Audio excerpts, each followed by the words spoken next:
રાજપીપળા સિંધીવાડ વિસ્તારમાં ગંદકીનું સામ્રાજ્ય, નગરપાલિકા બેદરકાર। રાજપીપળા શહેરના સિંધીવાડ વિસ્તારમાં આવેલ નગરપાલિકાનો ઐતિહાસિક તબેલો આજે અવ્યવસ્થાનું કેન્દ્ર બની રહ્યો છે। તબેલા અંદર કચરો, પ્લાસ્ટિક અને જાનવર રહે છે, જેના કારણે આસપાસના રહેવાસીઓને ભારે મુશ્કેલી અનુભવી રહ્યા છે।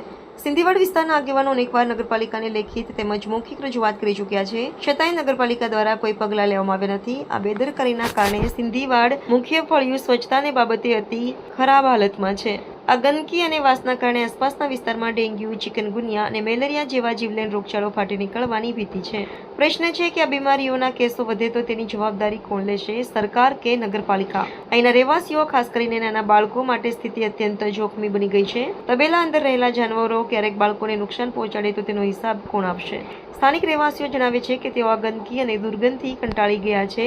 રહેવાસીઓની એક જ માંગ છે, આ તબેલાને તાત્કાલિક બંધ કરવામાં આવે, સંપૂર્ણ સાફ સફાઈ કરી ગંદકી દૂર કરવામાં આવે, તેમજ અહીં સુંદર ગાર્ડન બનાવવામાં આવે, જેથી વિસ્તાર સ્વચ્છ, સ્વસ્થ અને હરિયાળો બને। સ્થાનિકોની સ્પષ્ટ માંગ છે કે નગરપાલિકા હવે તાત્કાલિક પગલાં ભરે, નહીં તો જન આક્રોશ ઉભો થશે।